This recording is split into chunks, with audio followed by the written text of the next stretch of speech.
비극의 개농장, 대한민국을 충격에 빠뜨린 30명 소녀 실종 사건. 경기도 연천군이 충격에 휩싸였다. 연천군의 외딴개 농장에서 30명의 아름다운 소녀들이 사라진 것이다.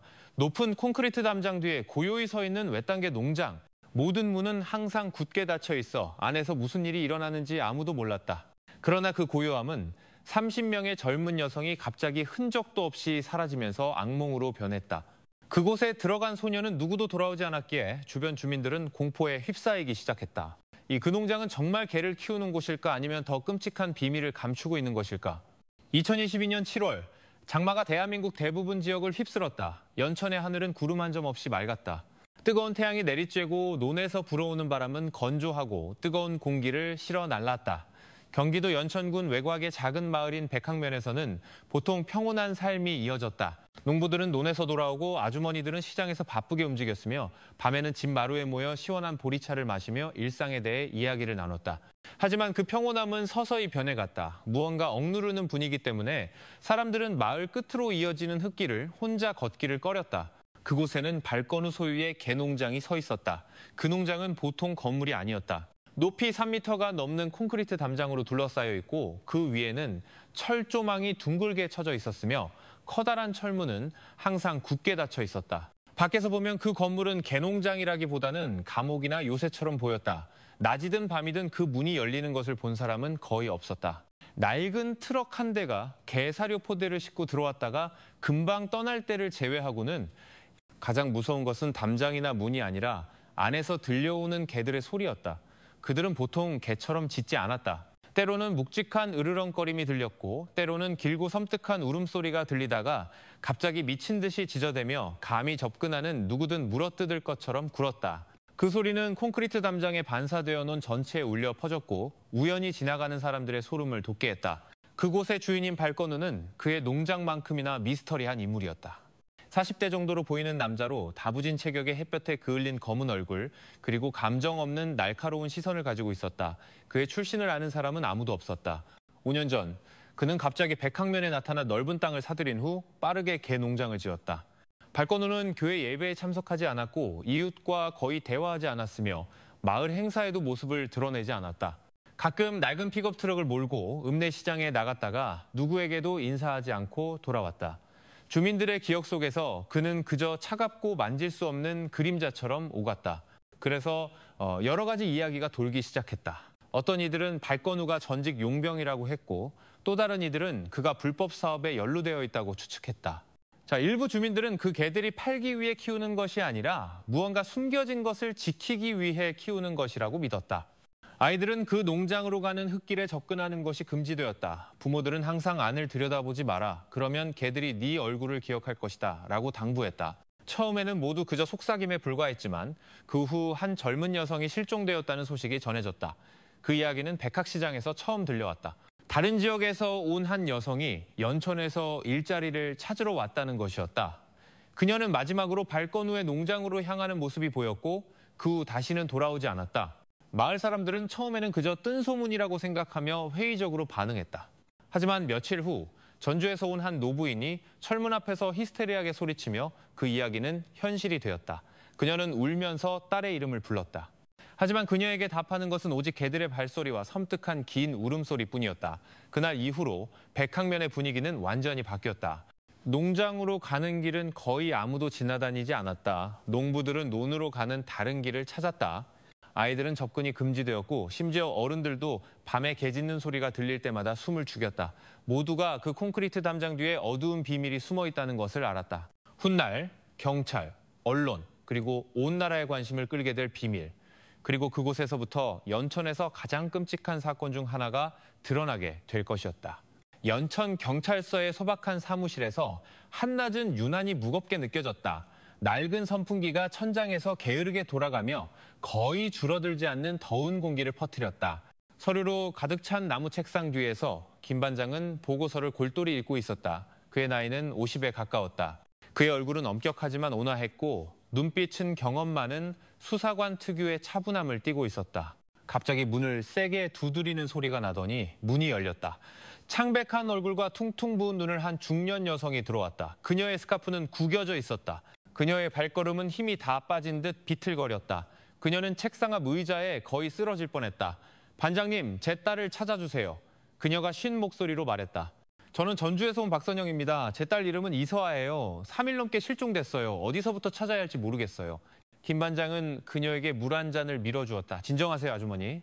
차근차근 말씀해 주세요. 마지막으로 따님과 연락한 게 언제였나요? 박선영은 떨리는 손으로 물을 마시고 이야기를 시작했다. 서아는 회계학을 전공한 갓 졸업한 외동딸이었다. 그들의 삶은 소박했고 아버지는 오래전에 돌아가셨다. 박선영의 모든 희망은 서아에게 달려 있었다. 약 한 달 전 서아는 인터넷에서 채용 공고를 발견했다. 연천의 한 개 농장에서 회계 보조를 구한다는 내용이었다. 월급 300만 원의 숙식 제공, 그 제안은 그들에게 꿈만 같았다. 몇 년 일해서 돈을 모은 다음 집에 돌아와 작은 가게를 열어서 우리 같이 살자고 했어요. 박선영의 목소리가 갈라졌다. 5월 12일 아침 서아는 연천에서 전화를 걸었다. 농장에 도착했다고 했다. 장소는 넓지만 조용하다고 발건우라는 주인이 그녀를 맞이하고 방을 따로 내주었다고 했다. 하지만 그 이후로 서아의 번호는 연결되지 않았다. 제가 그 주소로 직접 찾아가 보기도 했어요. 박선영이 말을 이었다. 문은 굳게 잠겨 있었고 개 짖는 소리가 너무 시끄러웠어요. 서아 이름을 불렀지만 아무 대답도 없었어요. 오직 그 개들 뿐이었어요. 그래서 여기로 온 거예요, 반장님. 사무실은 조용했다. 김 반장의 직감이 즉시 소리쳤다. 뭔가 잘못됐다. 그는 박선영의 어깨를 두드렸다. 아주머니 혼자가 아닙니다. 저희가 확인해 보겠습니다. 그날 오후 김 반장은 작은 팀을 꾸렸다. 열정 넘치는 젊은 형사 최우진과 2명의 선배 형사가 있었다. 박선영과 함께 그들은 백학면으로 향했다. 차는 높이 솟은 철문에서 약 50m 떨어진 곳에 멈췄다. 멀리서부터 분위기는 압도적이었다. 비릿한 냄새가 마른 흙과 섞여 바람에 실려왔다. 안에서는 개 짖는 소리가 크게 울려 퍼졌다. 김 반장은 철문을 두드렸다. 쿵, 쿵. 금속 소리가 울려 퍼졌다. 뒤이어 개들의 짖는 소리가 더욱 거칠어졌다. 모든 것이 잠잠해지기까지 10여 분이 걸렸다. 마침내 문이 열렸다. 키가 크고 건장한 모습이 나타났다. 발건우였다. 그의 키는 180cm가 넘었고 근육질이었으며 진흙으로 더러워진 작업복을 입고 있었다. 그의 얼굴은 굳어 있었고 왼쪽 뺨에는 긴 흉터 자국이 있었다. 그의 눈은 아무런 표정 없이 일행을 차갑게 바라보았다. 누구시오? 그의 목소리는 낮고 무거웠다. 김 반장은 신분증을 보여주었다. 연천경찰서에서 나왔습니다. 실종자 신고가 접수되었습니다. 며칠 전 이서아라는 아가씨가 일자리를 구하러 온 것이 사실입니까? 발건우는 잠시 침묵하더니 고개를 끄덕였다. 예, 왔었습니다. 하지만 일을 하지 않기로 했어요. 너무 조용하고 인터넷도 안 된다고 하더군요. 그래서 차비를 주고 택시를 불러서 돌려보냈습니다. 그 말을 듣고 박선영이 앞으로 나섰다. 그녀의 눈물이 다시 쏟아졌다. 사장님, 제 딸은 집에 돌아오지 않았어요. 서아가 어디 있는지 말해주세요. 발건우는 그저 힐끗 쳐다볼 뿐이었다. 이미 갔다고 말했습니다. 저는 더 이상 모릅니다. 김 반장은 그를 날카롭게 쳐다보았다. 어느 택시였죠? 기사 이름은? 차 번호는? 그가 단호하게 물었다. 발건우는 대답하기 귀찮다는 듯 한숨을 쉬었다. 기억나지 않습니다. 그냥 일반 택시 번호로 전화했어요. 차가 왔고 그녀가 탔고 끝입니다. 그 대답은 무미건조하게 들렸다. 김 반장은 서아에게 주어졌다는 방을 확인해도 되겠냐고 요청했다. 마지못해 발건우는 결국 그들을 안내했다. 뒤편의 작은 건물이었다. 문이 열리자 방은 지나치게 깨끗해 보였다. 바닥은 반짝였고 침대는 매끄러운 흰색 시트로 단정하게 정돈되어 있었으며 옷장은 비어 있었다. 머리카락 한 올도 없었다. 최우진 형사가 속삭였다. 반장님, 마치 이 방이 한 번도 사용된 적 없는 것 같습니다. 김 반장은 대답하지 않았다. 그는 그저 조용히 있었다. 그의 눈은 모든 구석을 살폈다. 의심의 조각들이 하나로 맞춰지기 시작했다. 돈이 절실히 필요한 소녀가 단지 조용하다는 이유만으로 높은 월급을 거절할 리가 없었다. 친절하다고 말하는 주인이지만 택시의 세부 사항을 기억하지 못했다. 마치 전시품처럼 보이는 방, 모든 것이 이상하게 느껴졌다. 그 농장을 떠날 때 박선영은 절망감에 거의 쓰러질 뻔했다. 하지만 김 반장의 얼굴에는 단호함이 더욱 분명해졌다. 그는 그 콘크리트 담장 뒤에 거대한 무언가가 있다는 것을 알았고 박건우가 무엇을 숨기고 있든 진실은 밝혀질 것이라고 다짐했다. 연천의 밤이 서서히 내렸다. 공기는 후텁지근했다. 희미한 가로등 불빛이 오랜 가뭄으로 갈라진 논을 비추었다. 연천경찰서 2층 작은 방 하나가 담배 연기와 심각한 표정의 형사들로 가득 찼다. 김 반장은 테이블 끝에 앉아 양팔을 팔짱 끼고 있었다. 그의 뒤에 있는 화이트보드에는 신분증에서 가져온 이서아의 사진과 함께 그녀의 이름이 크게 적혀 있었다. 그 옆에는 또 다른 사진이 붙어 있었다. 이제 관심의 중심이 된 개농장 주인 발건우였다. 여러분, 김 반장의 목소리가 무겁게 들렸다. 이 사건은 단순한 실종 신고가 아닙니다. 매우 이상한 점이 있습니다. 서아는 어머니에게 마지막으로 연락했을 때 그 농장에 있다고 했습니다. 그 후 사라졌습니다. 주인인 발건우는 택시로 돌려보냈다고 주장하지만 그의 말을 뒷받침할 증거는 하나도 없습니다. 방 안은 모두 침묵했다. 오직 낡은 선풍기가 천장에서 삐걱거리는 소리만 들릴 뿐이었다. 처음부터 불안해하던 젊은 형사 최우진이 마침내 자리에서 일어나 손에 든 파일을 펼쳤다. 연천 주변의 모든 택시 회사에 연락해봤습니다. 5월 12일에 그 위치에서 예약된 기록은 없습니다. 이서아라는 이름의 여성을 태운 적이 있다고 기억하는 기사도 없습니다. 김 반장은 천천히 고개를 끄덕였다. 그렇다면 택시 이야기는 거짓말이라는 거군. 즉, 서아는 그곳을 떠난 적이 없다는 뜻이다. 테이블 주위의 얼굴들이 더욱 심각해졌다. 침묵이 방을 짓눌렀다. 특별 수사팀을 구성한다. 김 반장이 말을 이었다. 오늘 밤부터 이것은 더 이상 단순한 실종 신고가 아니라 최우선 사건이다. 우리가 해야 할 일은 3가지다. 첫째, 발건우의 배경을 조사한다. 어디서 왔는지, 어떻게 그렇게 넓은 땅을 소유하게 되었는지, 그와 접촉했던 사람들은 누구인지. 둘째, 그의 거짓말을 증명할 수 있는 모든 통신 데이터를 파헤친다. 셋째, 지난 5년간 연천의 실종 사건 기록을 다시 검토한다. 내 직감에 서아가 첫 번째가 아닐 것이다. 그 말에 공기는 더욱 무거워졌다. 최우진은 침을 삼켰다. 그의 눈은 화이트보드에서 날카롭게 쳐다보는 발건우의 사진에서 떼지 못했다. 다음 며칠 동안 수사가 시작되었다. 주민등록 서류에 따르면 발건우는 약 5년 전 연천으로 이사 왔다. 그는 백학면에 있는 넓은 땅을 현금으로 구입했는데 그 액수는 정체를 알 수 없는 사람에게는 놀라운 금액이었다. 그 이후로 그는 폐쇄적인 삶을 살았다. 그의 개농장은 동물을 파는 것처럼 보이지 않았다. 가끔 밤에 사료 트럭이 올 뿐이었다. 주변 주민들은 멀리서 본 그의 모습만 알았다. 키가 크고 건장하며 차가운 시선을 가진 남자, 거의 인사하지 않고 마을 행사나 교회에도 참여하지 않는, 그는 다른 사람이 필요 없는 것 같았어요. 한 주민이 인터뷰에서 말했다. 지나갈 때 인사하기 꺼려졌어요. 눈빛이 너무 날카로워서 소름이 돋았죠. 한편 경찰서 IT 부서는 통신 데이터를 추적했다.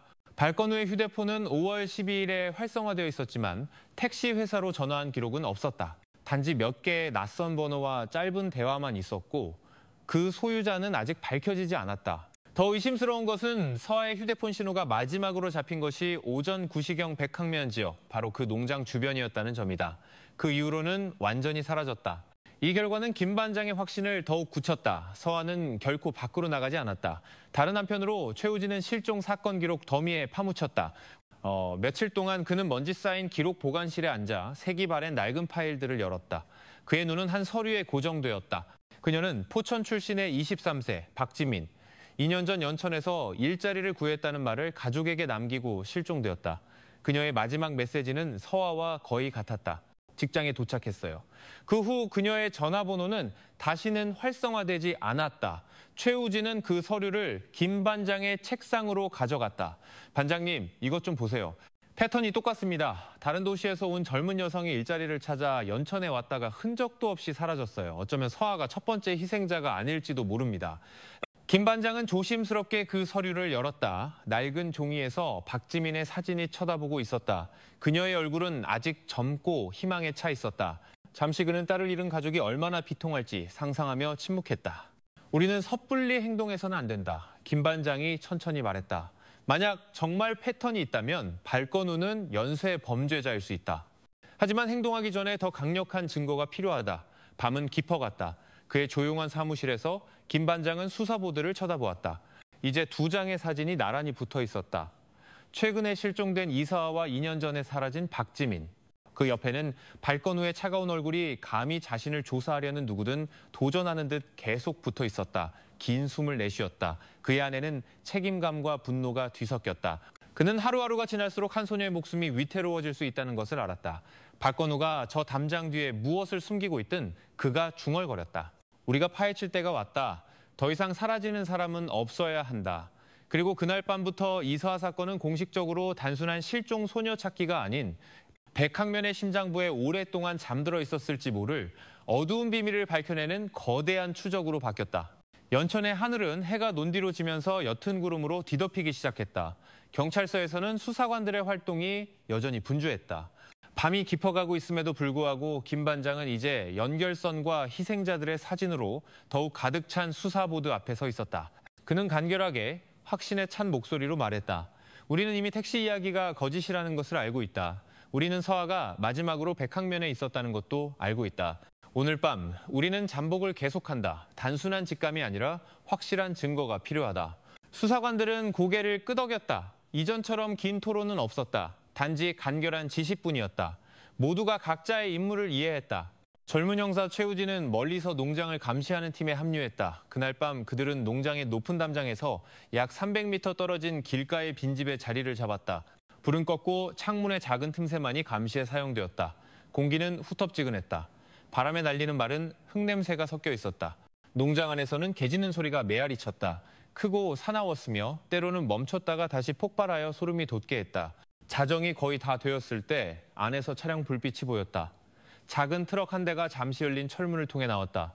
발건우가 운전석 뒤에서 언뜻 보였다. 그의 얼굴은 무표정했고 어디에도 시선을 돌리지 않았다. 번호판 찍어 최우진이 손에 든 작은 카메라를 누르며 속삭였다. 동료 중 한 명이 즉시 그 숫자들을 수첩에 적었다. 트럭은 큰 길로 향하다가 어둠 속으로 사라졌다. 너무 가까이 따라갈 수는 없었다. 그래서 교차로에서 대기하고 있던 두 번째 팀이 인계했다. 민간 경찰차가 거리를 유지하며 멀리서 뒤따랐다. 트럭은 마침내 도시 외곽의 낡은 창고에 멈췄다. 반쯤 무너진 담장과 녹슨 철문으로 둘러싸여 있었다. 멀리서 팀은 발건우가 내려 트럭 뒤편을 열고 다른 남자와 함께 여러 개의 큰 자루를 창고 안으로 옮기는 것을 보았다. 망원경으로 감시하던 최우진은 배가 굳어지는 것을 느꼈다. 자루 중 하나가 어깨에서 떨어질 때 약간 열리면서 길고 검은 무언가가 삐져나왔다. 멀리서 확실히 볼 수는 없었지만 심장을 더 빨리 뛰게 하기에는 충분했다.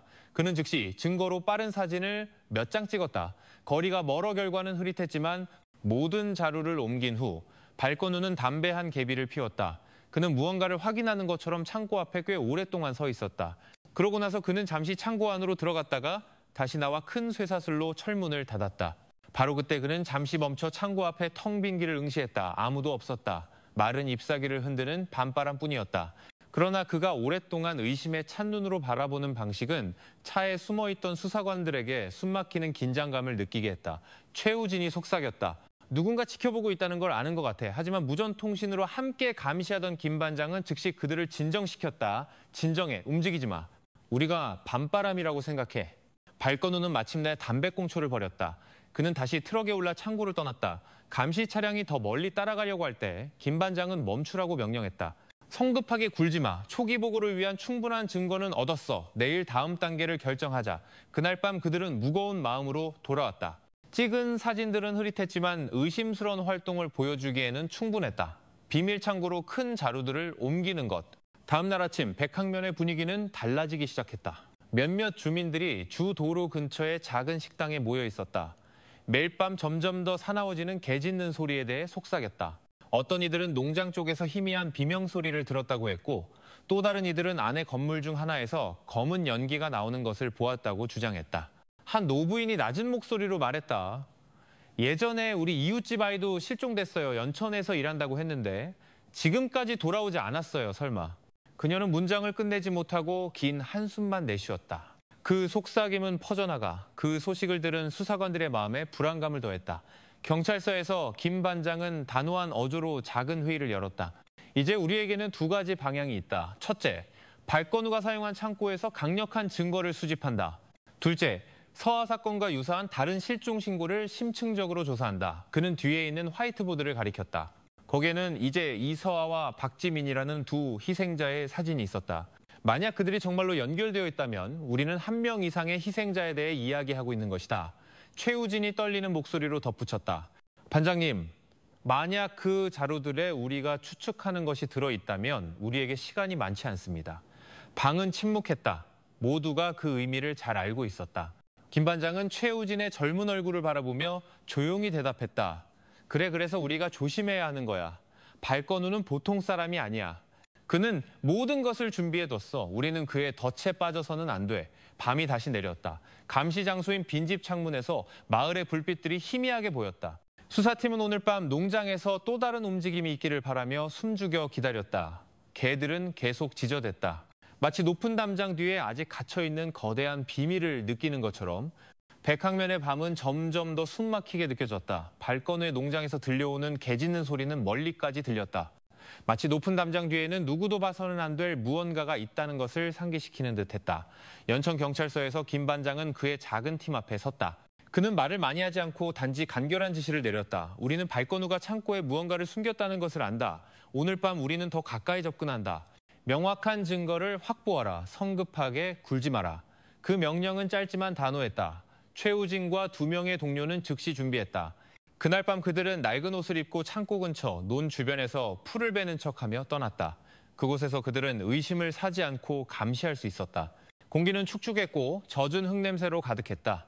낡은 창고의 불빛, 문 앞에서 가끔 담배 불빛만 보일 뿐이었다. 최우진은 덤불 뒤에 쭈그려 앉았다. 그의 눈은 경계심으로 가득했다. 그는 침착하려고 애썼다. 비록 자신의 심장 박동 소리가 귓가에 선명하게 들렸지만 약 1시간 후 차량 엔진 소리가 가까워졌다. 픽업 트럭 한 대가 창고 바로 앞에 멈췄다. 발건우가 다른 2 남자와 함께 내렸다. 그들은 삐걱거리는 쇠사슬로 문을 열고 단단히 포장된 여러 개의 큰 물체를 들어 올렸다. 숨어있던 곳에서 최우진은 그 검은 그림자가 창고 안으로 옮겨졌다가 다시 뒤뜰로 운반되는 것을 볼 수 있었다. 빨리 사진 찍어. 최우진이 동료에게 속삭였다. 작은 카메라가 들어 올려져 어두운 상황에서도 몇 장의 사진을 찍었다. 얼마 지나지 않아 발건우와 그의 부하들은 땅을 파기 시작했다. 사비돌과 부딪히는 소리가 밤의 정적 속에서 선명하게 들렸다. 큰 구덩이가 서서히 형성되었다. 그러고 나서 포장된 물체들이 하나씩 안으로 던져졌다. 멀리서는 내용물이 무엇인지 명확하지 않았지만 그들이 서두르면서도 조심스럽게 일하는 방식은 큰 의문을 제기하기에 충분했다. 최우진은 이를 갈았다. 당장이라도 달려들어 모든 것을 멈추고 싶었다. 하지만 무전기에서 울리는 김 반장의 목소리가 그를 억제하게 했다. 성급하게 굴지 마. 사진 찍어. 증거를 저장해. 내일 아침에 공식 허가를 신청할 거야. 굳어진 턱으로 최우진은 계속해서 사진을 찍었다. 이번에는 더 확신에 차 있었다. 알겠습니다, 반장님. 그가 짧게 대답했다. 마음속으로는 반항했지만 그는 김 반장이 옳다는 것을 알았다. 공식 허가 없이는 모든 것이 그들에게 불리하게 돌아갈 수 있었다. 마을의 다른 한편에서는 주민들의 삶도 변했다. 아이들은 너무 멀리서 노는 것이 금지되었다. 아주머니들은 문을 더 일찍 닫았다. 작은 식당에서는 대화가 속삭임으로만 이루어졌다. 밤에 트럭이 점점 더 자주 드나들어 한 노인이 말했다. 그 근처를 지나가면 뼈를 애는 듯한 한기가 느껴져. 다른 사람이 맞장구 쳤다. 도와달라는 사람 목소리 같은 걸 들었어. 아주 희미하게 들리다가 개 짖는 소리에 묻혀버렸지. 그 이야기들은 분위기를 더욱 험악하게 만들었다. 연천 근처의 작은 하숙집에서 버티고 있던 박선영 씨는 날이 갈수록 야위어갔다. 그녀는 종종 경찰서에 들러 수사관들을 위해 소박한 음식을 담은 상자를 가져왔다. 반장님, 계속 찾아주세요. 더 이상 기다릴 힘이 없어요. 그녀가 눈물을 글썽이며 낮은 목소리로 말했다. 김 반장은 그저 공감 어린 시선으로 대답할 수밖에 없었다. 공허한 약속 없이 백학면으로 돌아와서 그날 밤의 잠복은 새벽녘까지 계속되었다.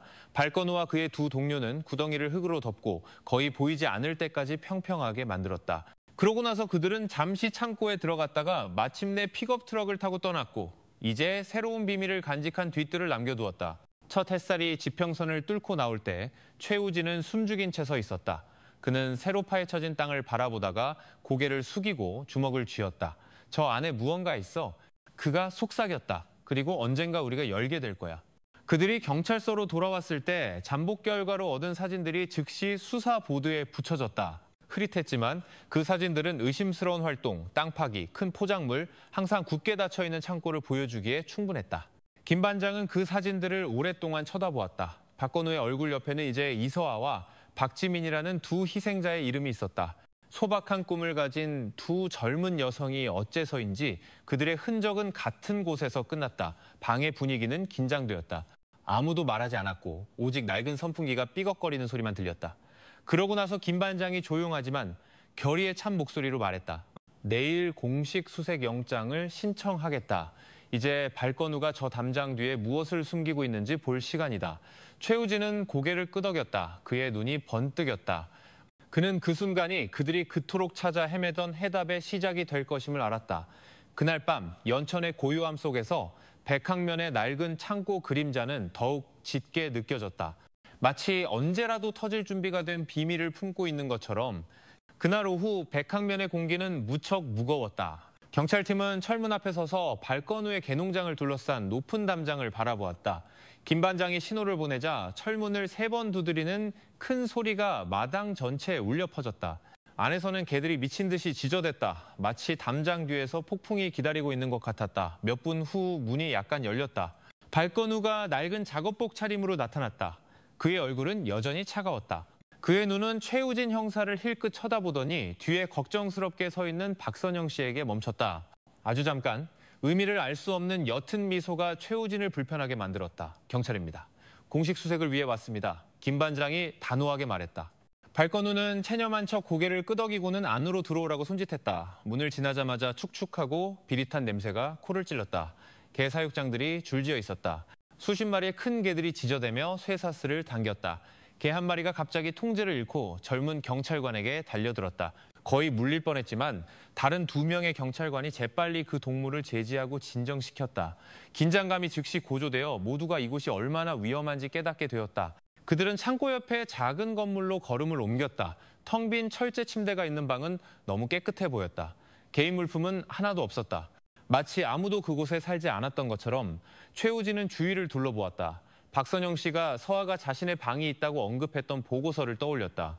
그의 마음속에는 뭔가 잘못되었다는 확신이 더욱 커졌다. 건물 뒤편의 땅은 평평하지 않았다. 김 반장은 과학수사팀에게 다가가라고 신호를 보냈다. 그들은 조심스럽게 쇠막대로 땅을 찔렀다.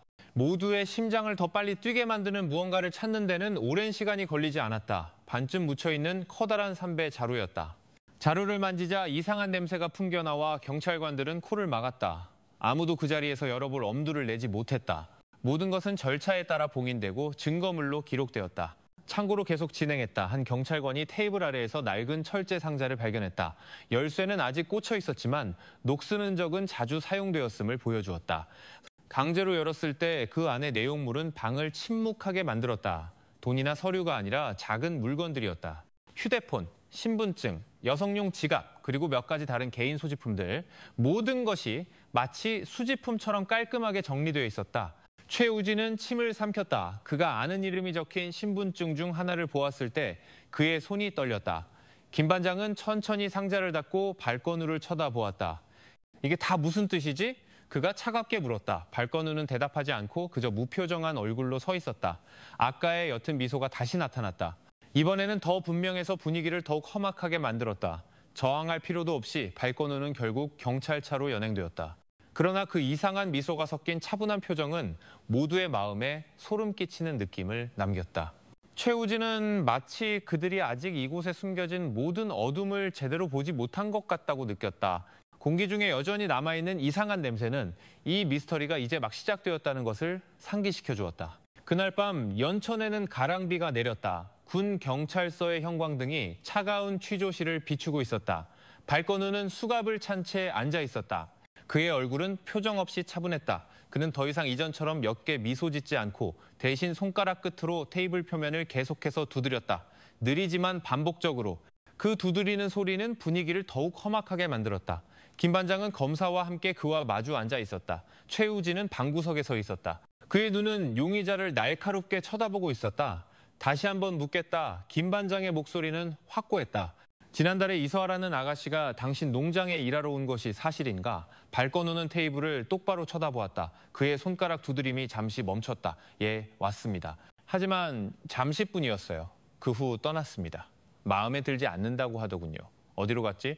김 반장이 다그쳤다. 모릅니다. 그가 무미건조하게 대답했다. 차비를 줬습니다. 집에 간다고 했어요.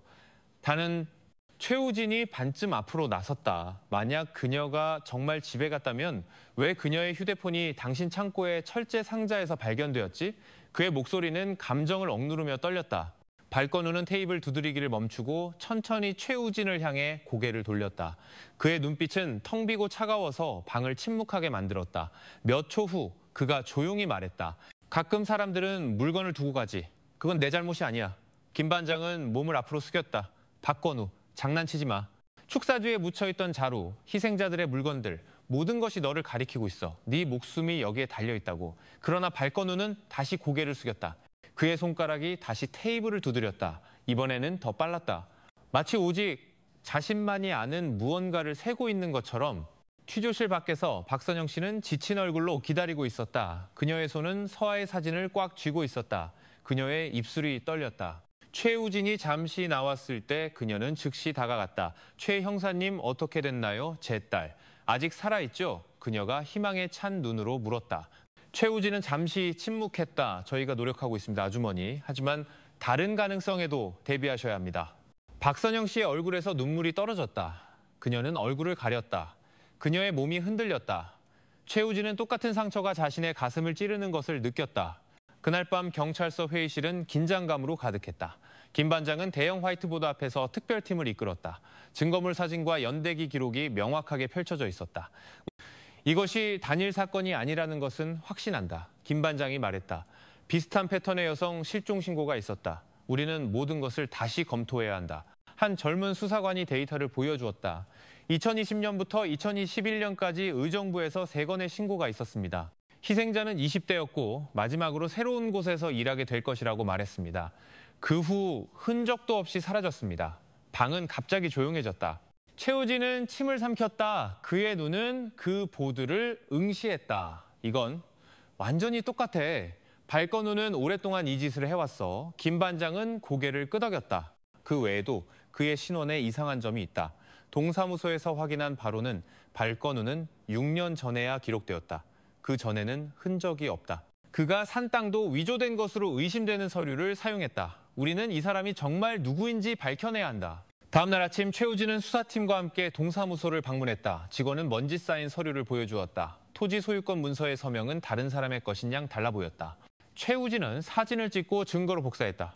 밖으로 걸어나갈 때 한 노인이 조심스럽게 다가왔다. 그의 얼굴은 주름으로 가득했다. 그의 목소리는 속삭임이었다.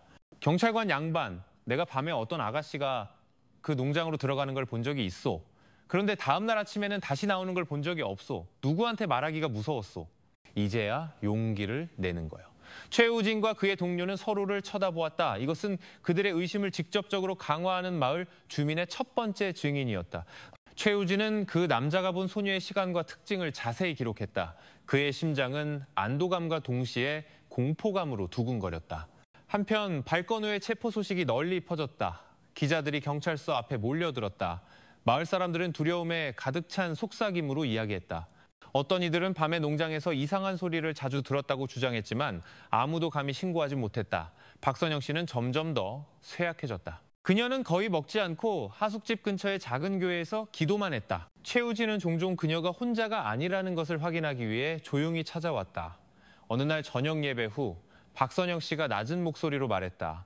형사님, 만약 제 딸이 더 이상 없다면 그냥 그렇게 이치게 두지 마세요. 최우진은 고개를 숙였다. 그의 눈이 뜨거워졌다. 그 말은 그의 마음에 깊이 밝혀 결심을 더욱 굳히게 했다.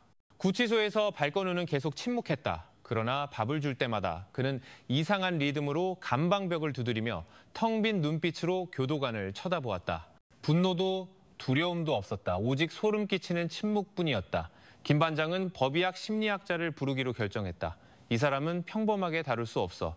우리는 그의 사고방식을 이해해야 해. 상자에서 발견된 희생자들의 물건들은 각자의 가족들에 의해 확인되기 시작했다.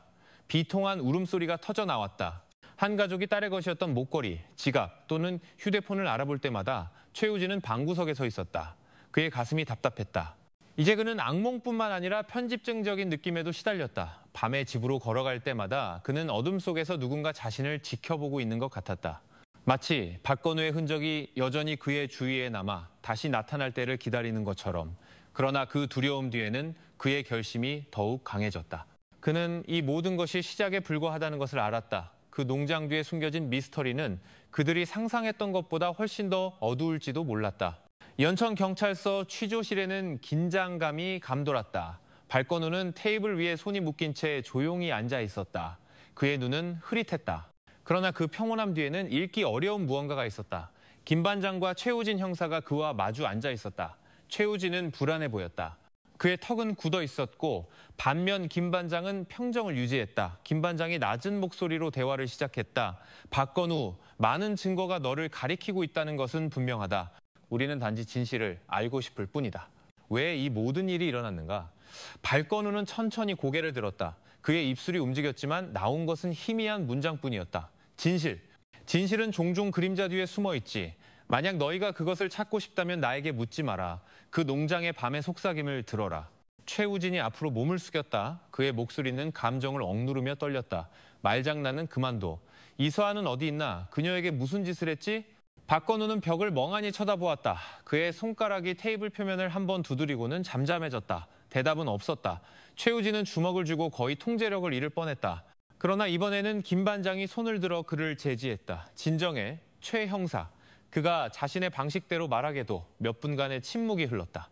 박건우가 마침내 거의 들리지 않을 정도로 중얼거렸다. 그 소녀는 희망을 품고 왔지. 하지만 희망은 종종 너무 무거운 짐이 돼. 나는 단지 탈출구를 제안했을 뿐이야. 김 반장은 눈을 가늘게 떴다. 무슨 탈출구를 말하는 거지? 대답은 없었다. 발건우는 단지 다시 한번 테이블을 두드리고는 옅게 미소 지었다. 마치 그들의 혼란을 즐기는 것처럼. 취조실 밖에서는 언론이 경찰을 더욱 압박했다. 이서아 실종 소식은 널리 퍼져나가 사회를 불안하게 만들었다. 연천경찰서는 이 사건을 조속히 해결하라는 각계각층의 압력을 받았다. 그런 긴장된 분위기 속에서 놀라운 일이 벌어졌다. 정현수라는 중년 남성이 소박한 목걸이를 들고 경찰서를 찾아왔다. 그 목걸이에는 작은 초승달 모양의 펜던트가 달려 있었다. 그는 그것을 형사에게 건네며 걱정스러운 표정을 지었다. 이걸 2주 전쯤 발건우 농장 근처 오솔길에서 주었습니다. 정현수가 말했다. 처음에는 중요하지 않다고 생각했는데 서아 씨에 대한 뉴스를 보고 나서 이게 그녀의 것이라고 확신했어요. 시장 근처 커피숍에서 일할 때 그녀가 자주 착용하는 걸 봤거든요. 최우진은 즉시 목걸이를 확인하고 서아의 어머니인 박선영 씨에게 연락했다. 목걸이를 보여주자 박선영 씨의 눈에는 즉시 눈물이 고였다. 네, 이건 정말 서아 거예요.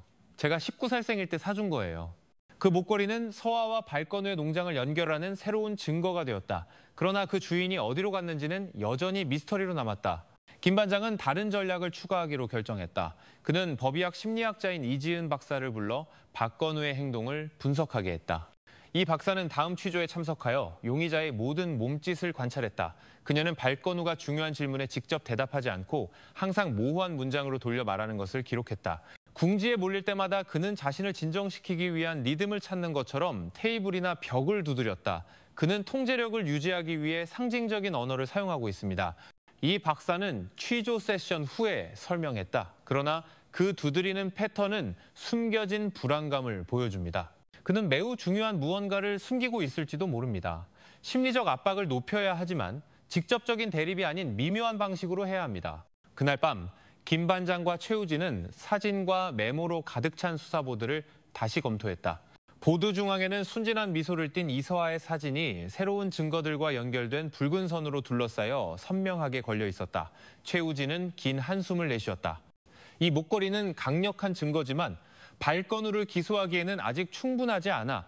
우리는 더 확실한 무언가가 필요해. 그가 부인할 수 없는 무언가. 김 반장은 그 보드를 오랫동안 바라보았다. 우리는 그것을 찾을 거야. 모든 거짓말은 결국 무너지게 되어 있어. 중요한 것은 우리가 서두르지 않는 것이다. 발건우는 흔들리기 시작했어. 나는 그것을 볼 수 있다. 다음 날 취조가 재개되었다. 이번에는 과도한 압박 없이 좀 더 편안한 분위기가 조성되었다. 김 반장은 발건우에게 생수 한 병을 건넸다. 피곤한 건 알지만 솔직하게 말해주면 모든 것이 더 쉬워질 거야. 발건우는 그 병을 오랫동안 쳐다보다가 낮은 목소리로 말했다. 물은 출구가 있을 때만 흐르지. 그렇지 않으면 고여서 썩게 돼. 진실도 마찬가지야. 김 반장은 감정적으로 반응하지 않으려고 애썼다. 그는 발건우가 시간을 끌고 있다는 것을 알았다. 그러나 그 말 뒤에는 발건우가 서아에게 무슨 일이 일어났는지 정말로 알고 있다는 암묵적인 인정이 느껴졌다. 한편 현장팀은 놀라운 사실을 발견했다. 농장 근처의 빈집에서 그들은 벽에 못에 걸려있는 긴 머리카락 몇 가닥을 발견했다. 검사 결과 그 머리카락은 이서아의 DNA와 일치했다. 이 발견은 사건을 더욱 명확하게 만들었다. 이 발견에 대한 소식은 빠르게 퍼져나갔고 대중의 압력은 더욱 강해졌다.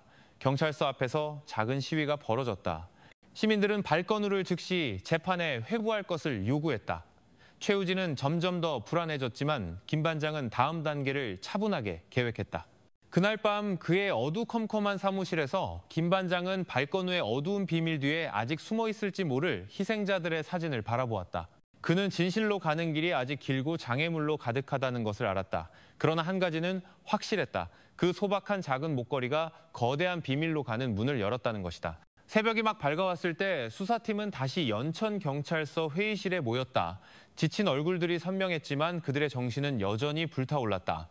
테이블 중앙에는 몇 가지 새로운 증거가 놓여 있었다. 서아의 초승달 목걸이, 머리카락 DNA 검사 결과, 그리고 발건우의 행동에 대한 법의학 심리학자의 초기 보고서, 모든 조각들이 완전한 그림을 형성하기 시작했다. 아직 채워지지 않은 빈 공간이 많았지만 김 반장은 일어서서 팀원 한 명 한 명을 쳐다보았다. 우리는 점점 더 가까워지고 있다.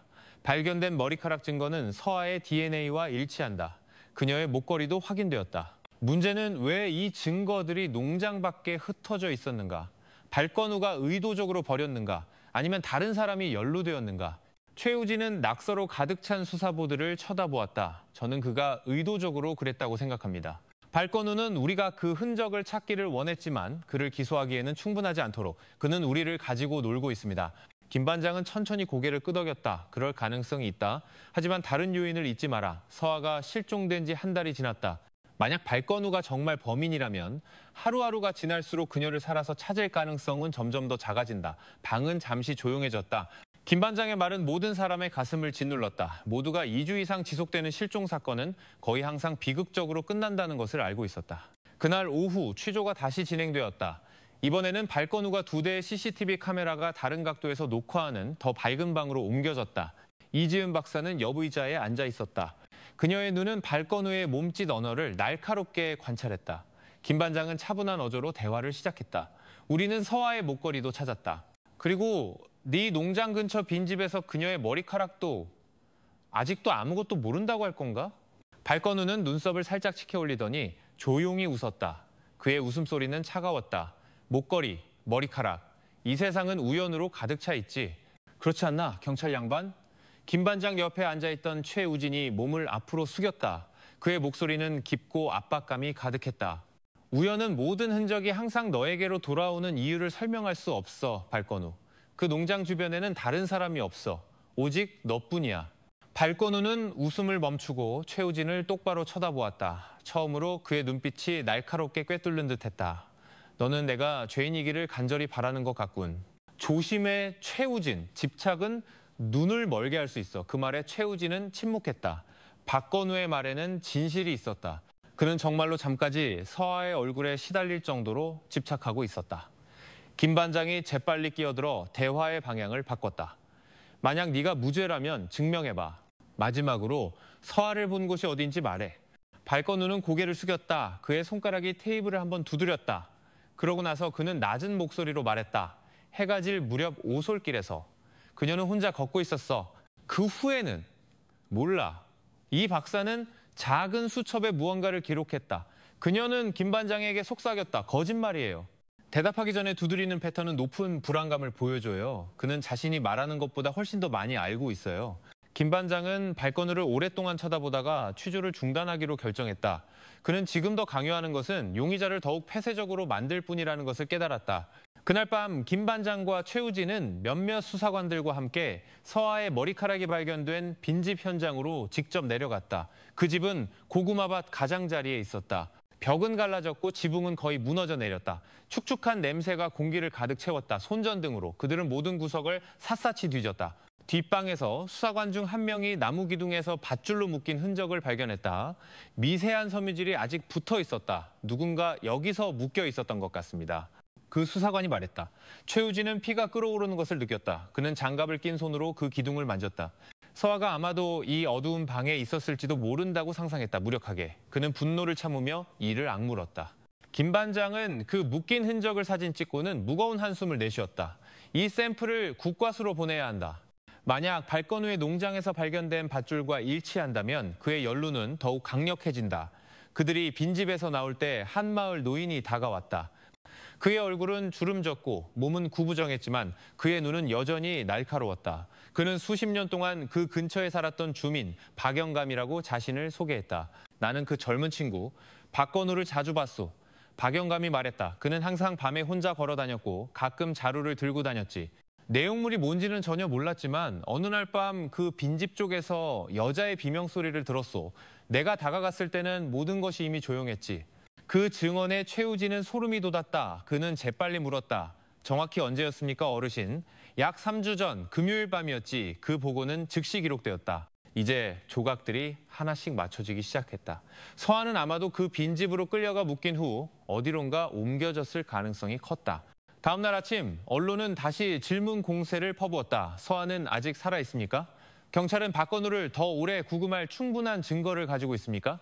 김 반장은 단지 짧게 대답했다. 저희는 최선을 다해 일하고 있습니다. 조금만 기다려 주십시오.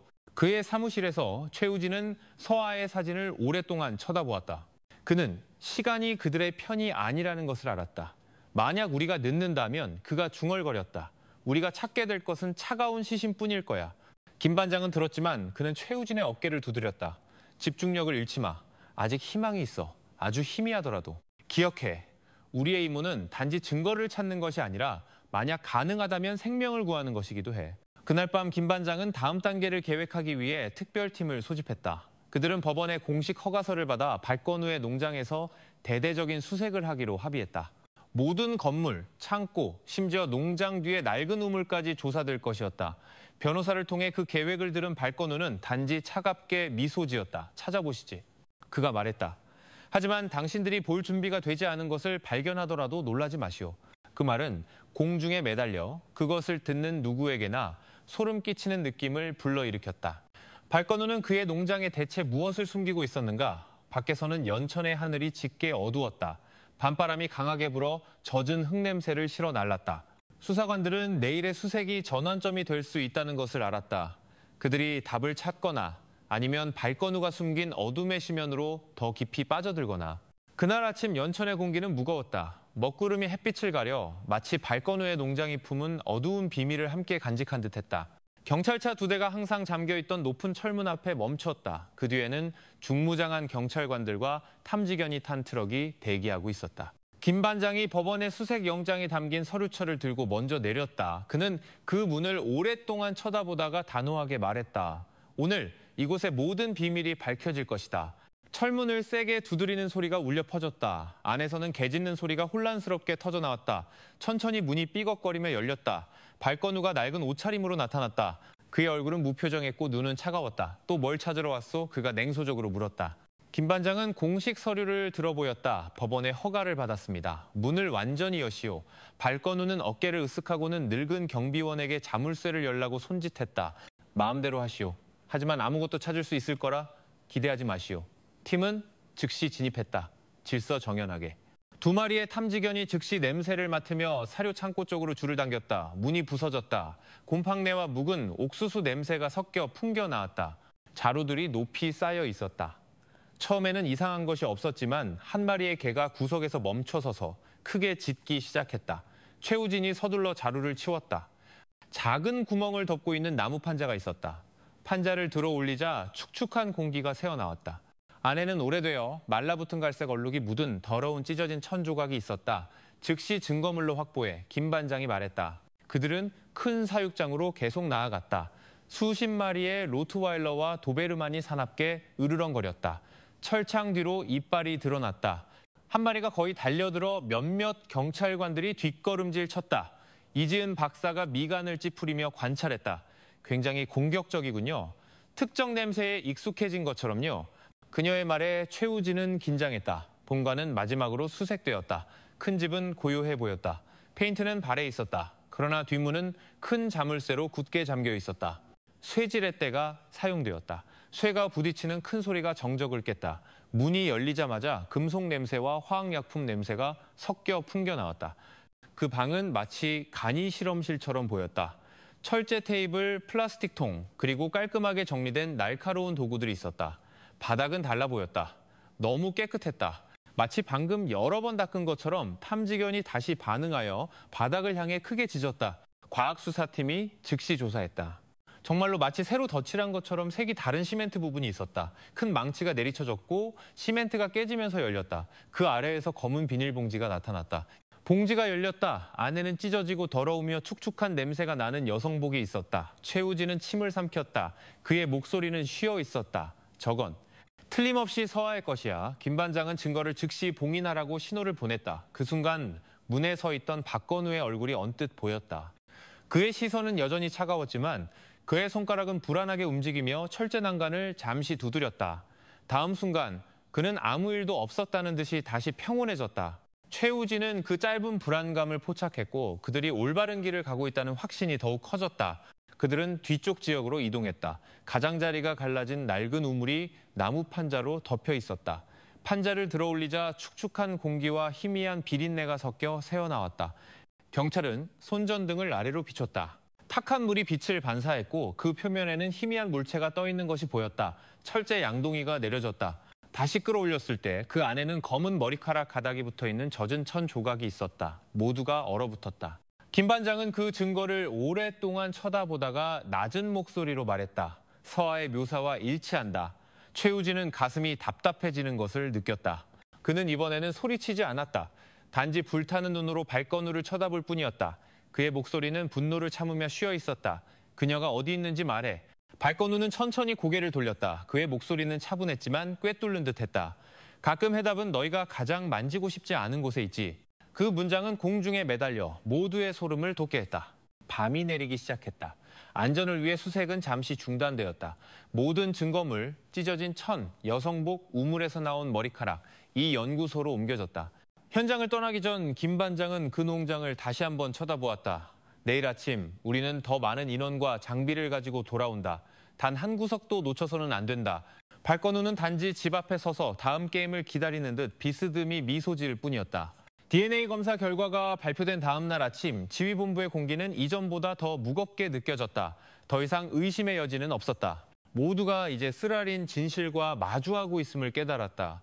발견된 뼈 조각은 정말로 인간의 것이었고 아마도 그동안 미스터리하게 사라졌던 희생자들의 것일 가능성이 컸다. 그 방에서 수사관들의 얼굴은 긴장되어 보였다.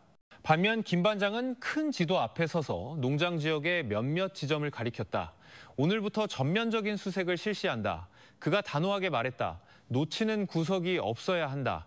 최우진은 뒷줄에 서 있었다. 어젯밤 DNA 결과를 들었을 때 그는 거의 무너질 뻔했다. 그의 손은 떨렸고 그의 얼굴은 마치 세상이 눈앞에서 무너지는 것처럼 가려져 있었다. 하지만 오늘 아침 그의 눈은 여전히 붉었지만 무언가 변해 있었다. 그 두려움은 이제 결의로 바뀌었다. 그는 고통 속에 빠져 있어서는 안 된다는 것을 알았다. 그가 사랑했던 소녀 서아는 여전히 정의를 기다리고 있었다. 건물 밖에서는 굴착기 엔진 소리와 K9 탐지견의 짖는 소리가 정적을 깼다. 수백 명의 경찰관들이 흩어져 작은 붉은 깃발로 땅을 표시했다.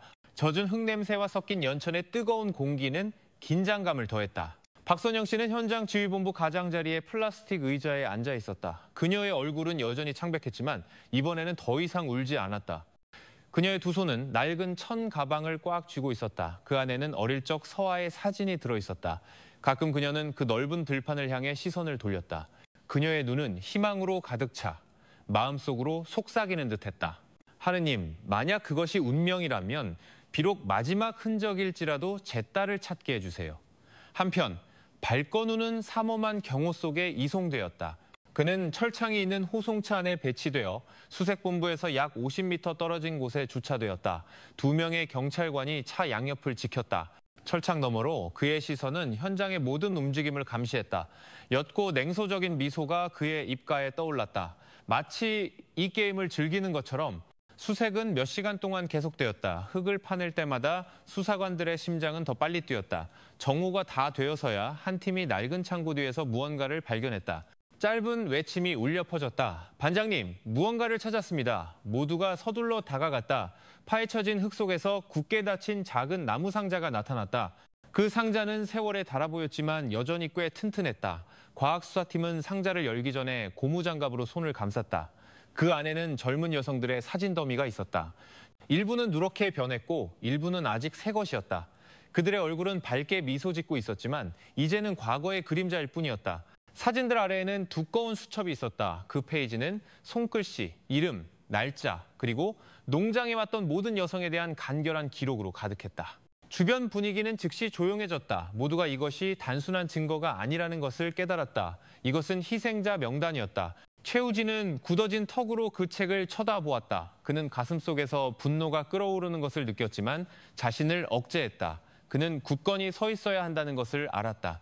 해가 서쪽으로 기울기 시작한 오후, 또 다른 충격이 다시 한번 흔들었다. 부지 북쪽에서 작업하던 굴착기 팀이 단단한 흙층 아래에 묻혀있는 큰 물체를 발견했다. 흙을 제거하자 큰 나무 상자가 나타났다. 그 모양은 관과 비슷했다.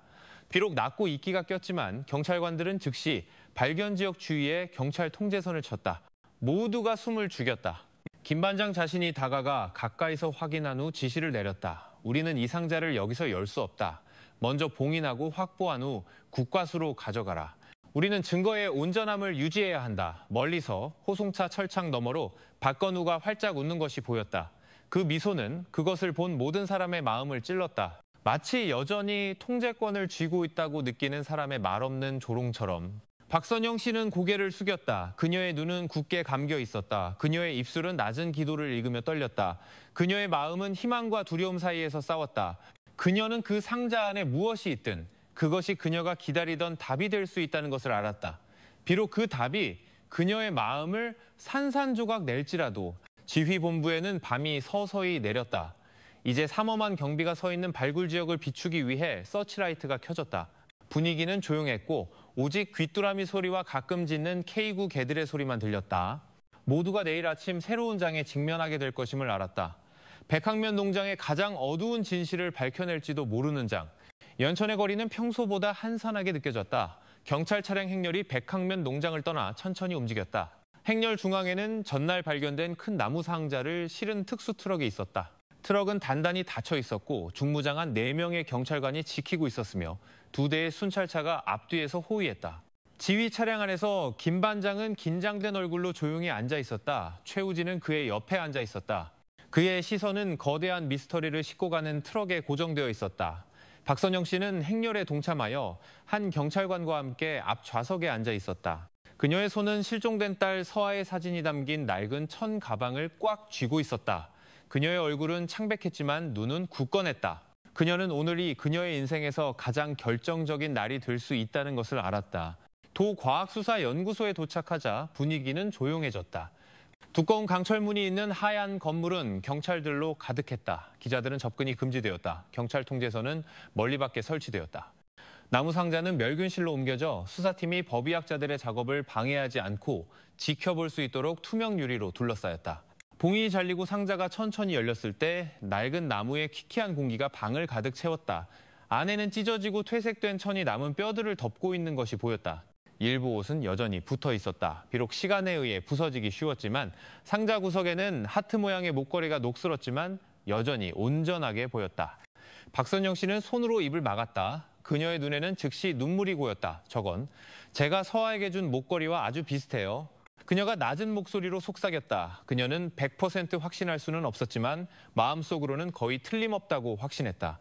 최우진은 굳은 채 서 있었고 그의 얼굴은 굳어 있었으며 그의 손은 강하게 주먹을 쥐고 있었지만 그는 감정을 억제했다.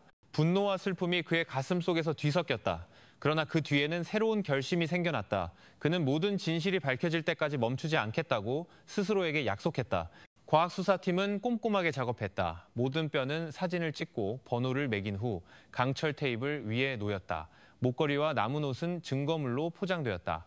과정은 매우 조심스럽게 진행되었다. 마치 희생자에게 마지막 경의를 표하는 것처럼 유리 너머로 김 반장은 긴 한숨을 내쉬었다. 이건 큰 진전이야. 그가 최우진에게 말했다. 하지만 우리는 여전히 DNA 결과를 기다려야 해. 법은 확실성을 요구하지.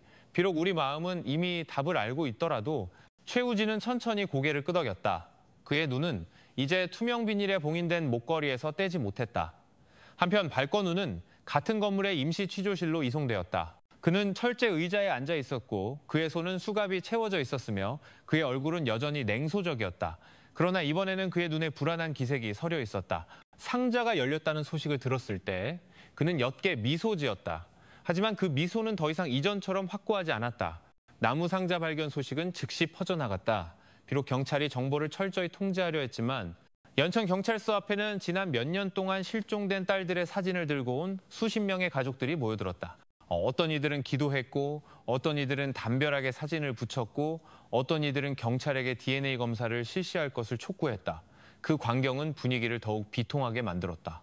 그날 오후 경찰서로 돌아온 박선영 씨에게 다른 어머니가 다가왔다. 그 여성의 얼굴은 지쳤고 그녀의 눈은 부어 있었다. 그녀는 딸의 사진을 보여주었다.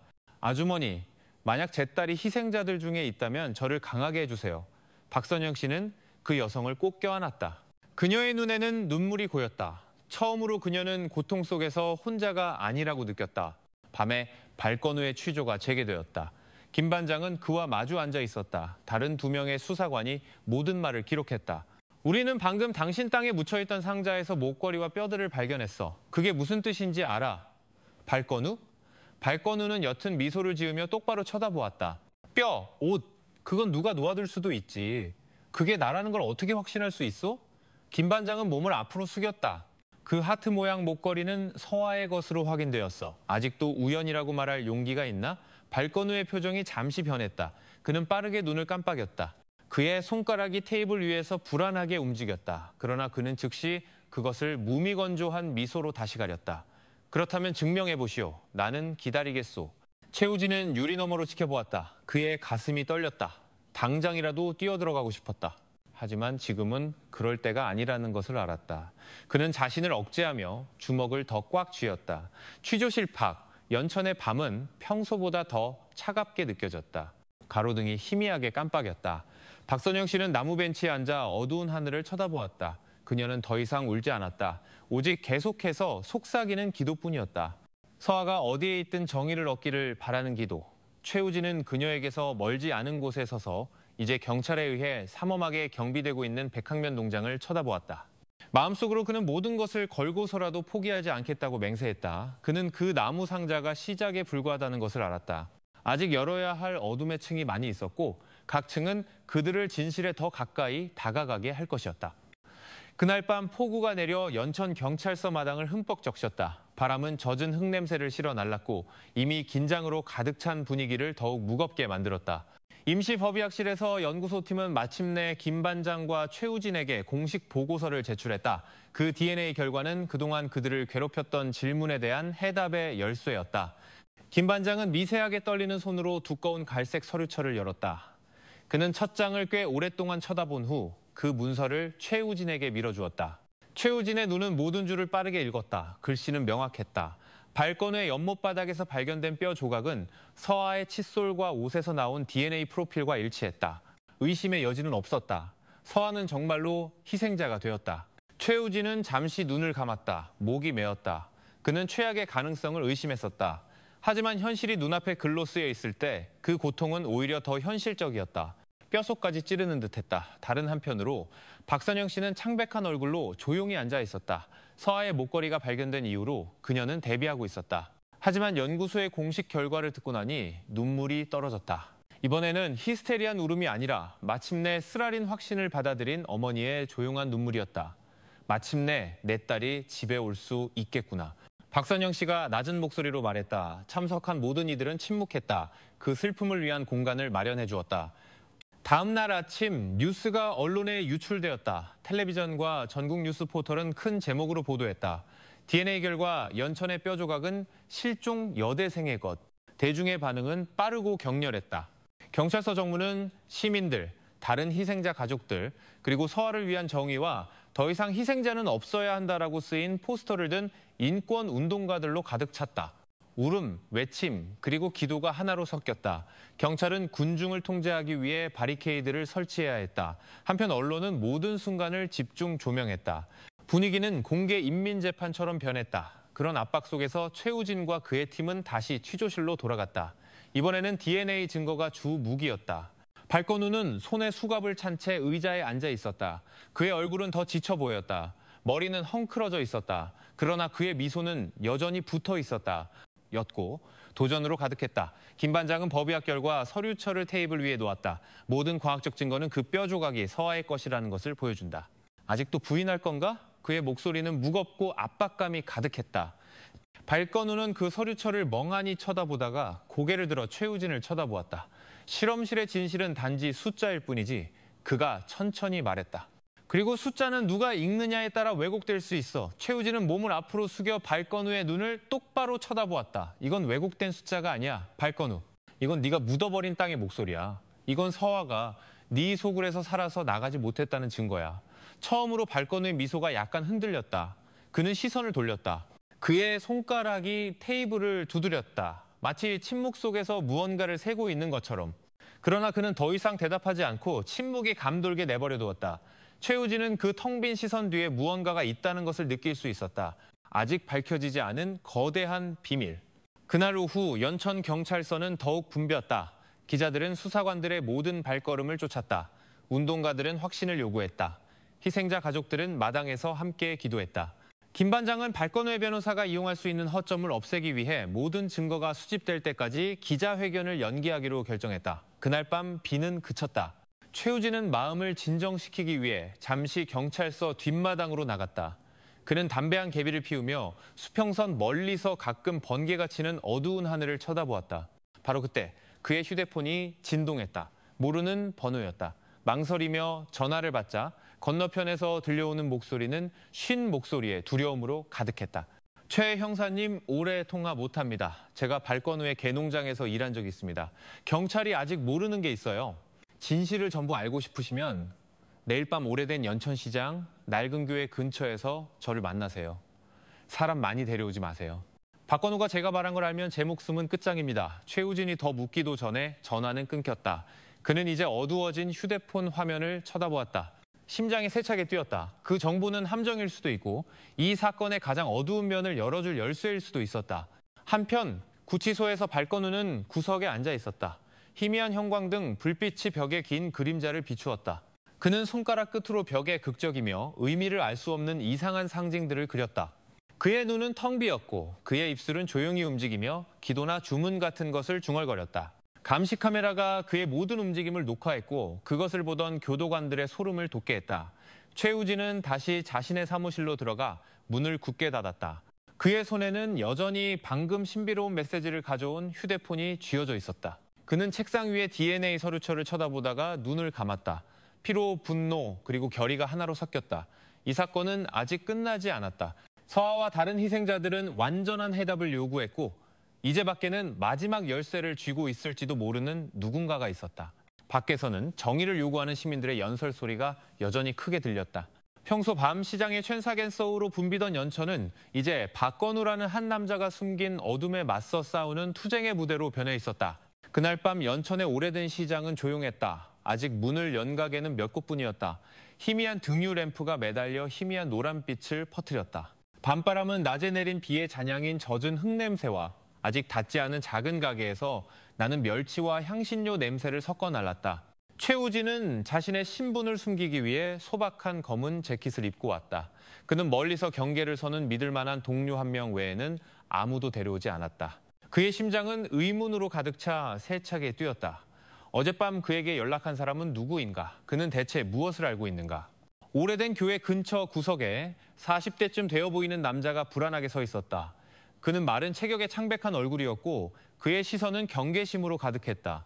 마치 모든 그림자가 위협이 될 수 있는 것처럼 최우진이 다가가자 그 남자는 깊이 고개를 숙였다. 형사님, 시간이 별로 없습니다. 제 이름은 김철수입니다. 제가 예전에 그 개농장에서 일했습니다. 발건우. 그는 단순한 개주인이 아닙니다. 그는 큰 비밀을 가지고 있습니다. 최우진은 천천히 고개를 끄덕이며 그 남자를 진정시키라는 신호를 보냈다. 알고 있는 것을 말해주세요. 빠를수록 당신에게 안전할 겁니다. 김철수는 침을 삼켰다.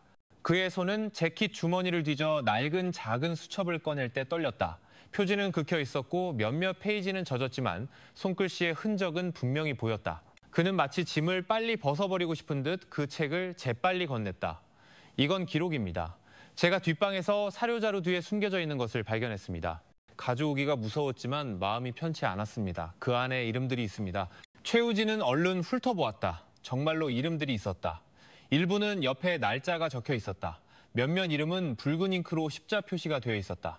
그의 심장은 점점 더 무거워졌다. 왜 예전에 바로 경찰에 신고하지 않았죠? 김철수는 재빨리 고개를 저었다. 그의 눈이 커졌다. 무서웠습니다. 제 눈으로 직접 봤습니다. 발건우가 한 여자를 창고로 데리고 들어가는 것을. 그 후에는 비명 소리만 들렸고 그 소리는 곧 잠잠해졌습니다. 다음 날 그는 저에게 뼈 분쇄기를 켜라고 시켰습니다. 저는 모르는 척했습니다. 만약 제가 입을 열었다면 아마 저도 그 연못에 묻혔을 겁니다.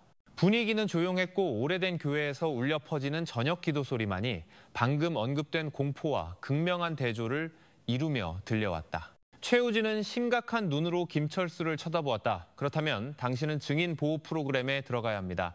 당신 목숨이 위험합니다. 김철수는 다시 고개를 저었다. 아니요, 형사님. 저는 아무도 믿지 않습니다. 저는 단 한 가지만 믿습니다. 그 기록. 그것을 사용해서 그를 제거하세요. 만약 제가 함께한다면 저는 분명히 쫓길 겁니다. 그냥 제가 없는 사람이라고 생각하세요.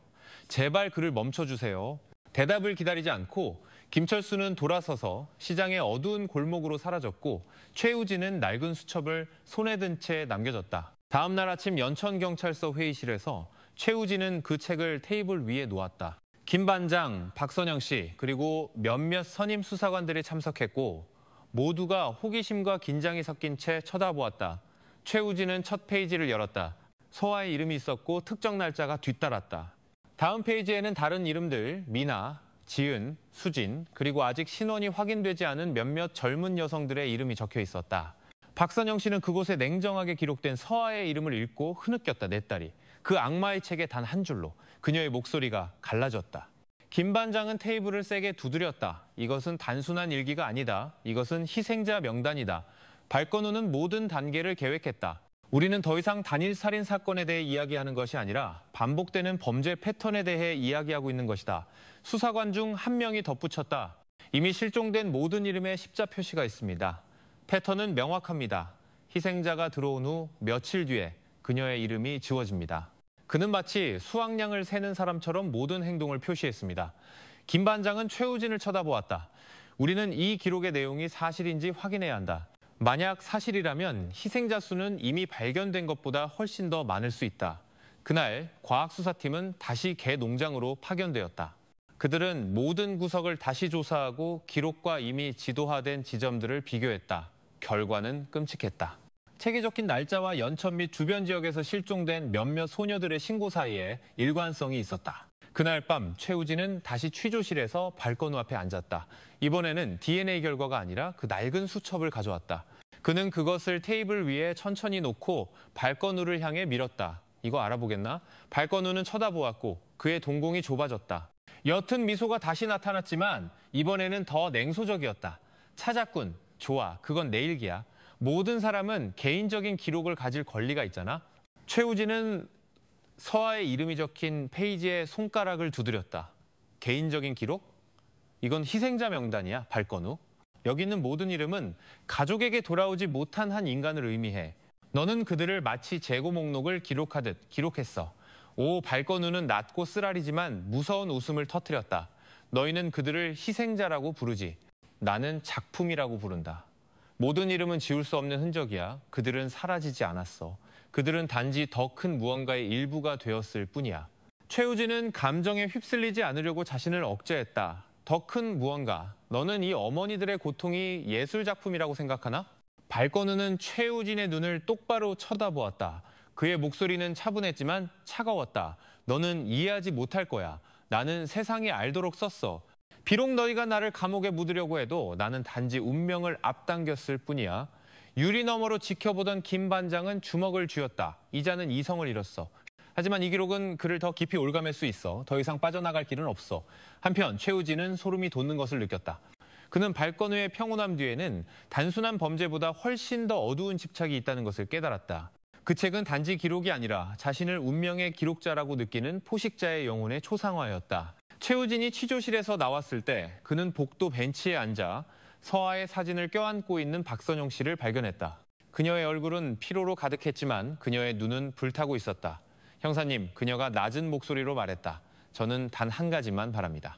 더 이상 자식이 돌아오기를 기다리지만 결코 오지 않는 어머니가 없도록 해주세요. 그 책에 새로운 이름이 없도록 해주세요. 최우진은 존경의 의미로 고개를 숙였다. 약속하겠습니다, 아주머니. 저희가 여기서 멈추겠습니다. 밖에서는 연천의 밤이 다시 내렸다. 가로등이 희미하게 켜졌고 차량 소리는 여전히 시끄러웠다. 하지만 최우진에게는 세상이 잠시 멈춘 것 같았다. 그 낡은 수첩은 이제 짐이자 동시에 열쇠가 되었다. 그는 여정이 아직 길다는 것을 알았다. 아직 지워지지 않은 모든 페이지는 시간은 계속 흘렀고 연천의 새벽이 서서히 밝아왔다. 원래 어두웠던 하늘은 이제 주황색으로 변해 비밀로 가득했던 밤의 잔재를 쓸어버렸다.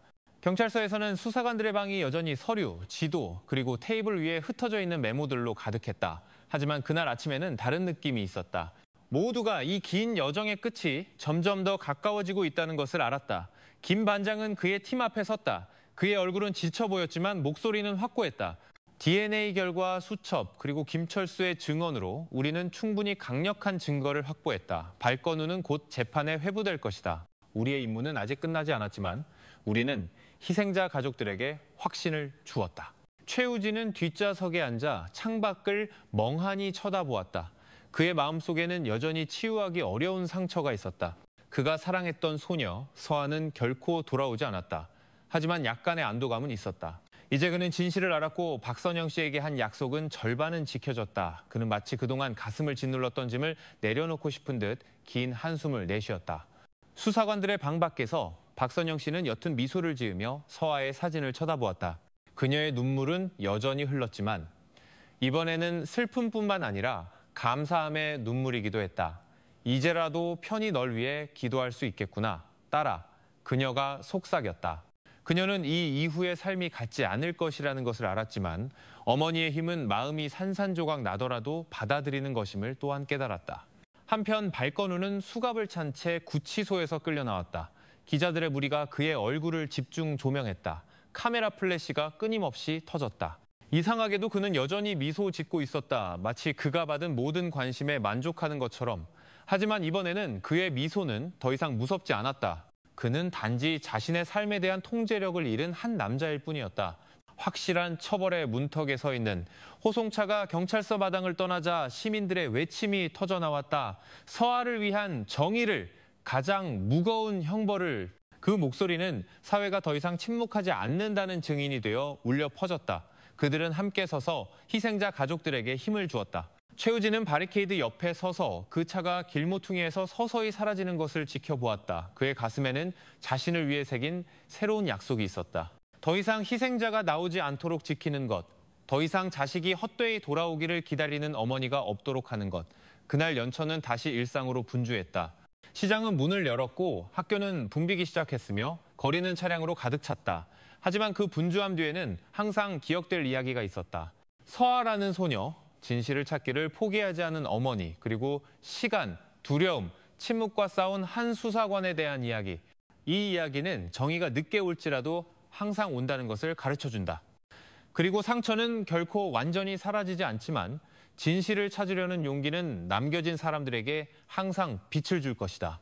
이야기의 끝에서 박선영 씨는 서아의 무덤 앞에 섰다.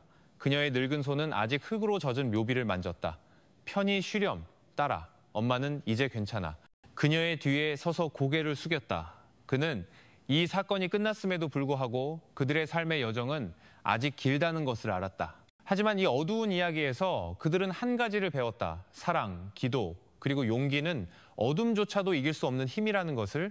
이 이야기를 들으시는 여러분께 저희는 한 가지 메시지를 남기고 싶습니다. 가족을 소중히 여기고 가까운 사람들을 보호하며 사랑하는 사람들에게 내가 관심을 갖고 있다고 말하는 것을 결코 미루지 마십시오. 왜냐하면 삶은 너무나 연약하고 시간은 항상 두 번째 기회를 주지 않기 때문입니다. 이 이야기가 여러분의 마음에 와닿았다면 댓글을 남겨주시고 의견을 공유해주시고 좋아요와 구독을 잊지 마십시오. 불확실성으로 가득한 세상에서 정의와 사랑의 중요성을 계속해서 함께 외쳐나갑시다.